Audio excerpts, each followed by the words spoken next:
Welcome back to the channel, everyone. Yes, we do play Aston Villa this weekend, but there are quite a few things that always happens around Man United on a daily. And this time around, the name Roberto de Zerbi has come up in terms of being top of the list for the next Man United manager. For me, I'm certainly not impressed by that. I knew he was going to be one of the names put on the list simply because he is without a club right now. So there is grounds for the likes of Ineos to go and talk to him, find out what he is about, look at his system, look at his tactics, look at his history, give a proper assessment of Roberto De Zerbi. But us as fans, we certainly have seen quite a bit of him. You know that he was Brighton's manager a couple seasons ago. Most recently, he was at Olympique Marseille with Mason Greenwood, of course, being a star player there. So there are things that we can look at that doesn't mean that he's not in the running, but for me, it's a red flag. I'll say it right now at the beginning. I do not want Roberto De Zerbi as the next Man United manager. I don't think he's going to be able to do it. I don't think that is good enough. I don't think he has the temperament to manage at a big club, especially the pressure that Man United gives you when you are part of the club. So, for me, we must look at Michael Carrick. We must first give him his due, allow him to fulfill his tenure, allow him to do what he wants to do.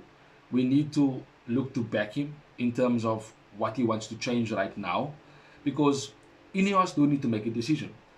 They can't come on the last game of the season and only then still be looking for the next manager. By then, they need to know who's going to be appointed, if not, already have made the appointment by then.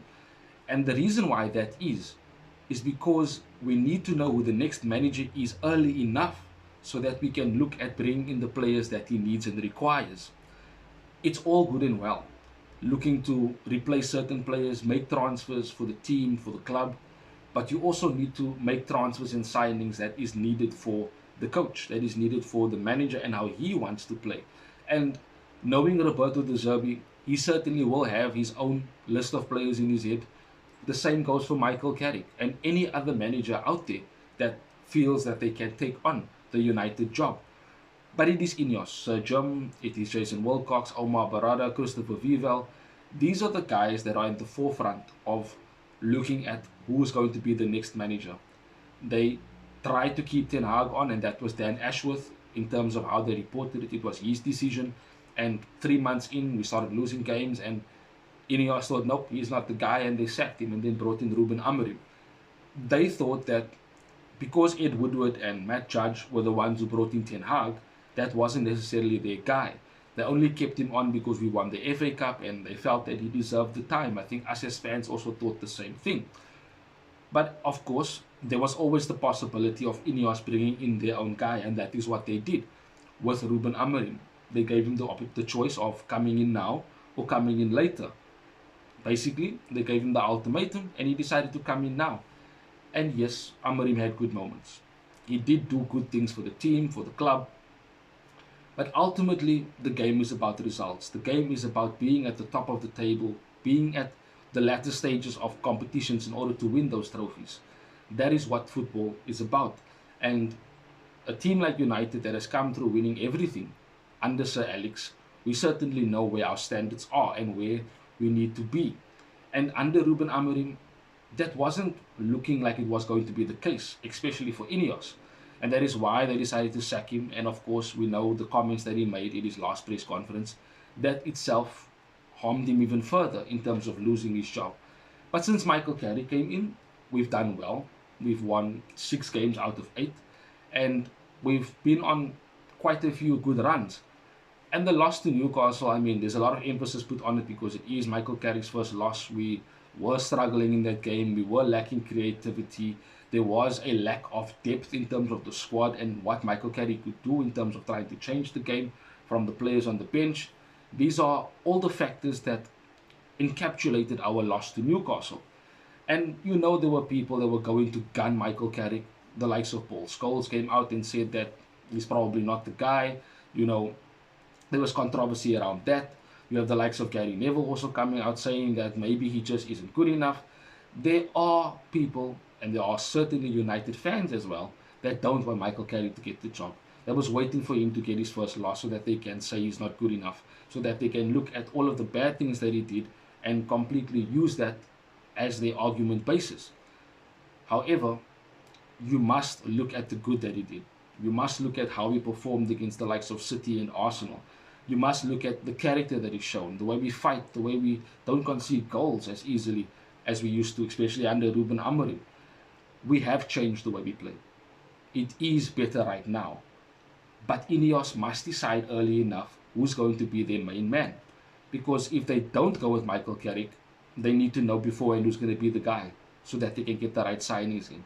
Likewise for Michael Carrick. And you can let me know, of course, if you think Michael Carrick is the right person for United. I'm still on the fence. I will still say I want to give him 10 games. There's 2 games to go. He's got 8 games so far in his second tenure. 6 wins. It's good. I remember in one of my previous videos, I said if he gets 7 wins out of that 10, it would be hard to not give him the job permanently because of what he can do and what he still wants to do with the team. And someone like Michael Carrick has been here in the best of times, in the worst of times, and he certainly knows what is expected at Manchester United. And you see that filter into the players. You see their attitudes have changed. You see how they approach the games. But we need squad depth. No matter what manager comes in, if we don't have a proper squad, we won't be achieving anything. We won't be fighting in the latter stages of cup competitions. So it will come down to what Ineos decide. Do they go with what is working with Michael Carrick right now? Or do they still look to bring in someone else externally that they feel is the right person, like they've done with Ruben Amorim? So it's a very crucial time once again for Manchester United as we head to the end of the season.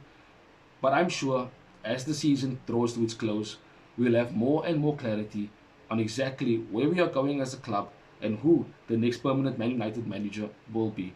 But thank you for joining me as always. Thank you for the support. Let me know in the comment section what your thoughts are on Roberto de Zerbi as a option, and of course what you think of Michael Carrick right now and what he has done so far.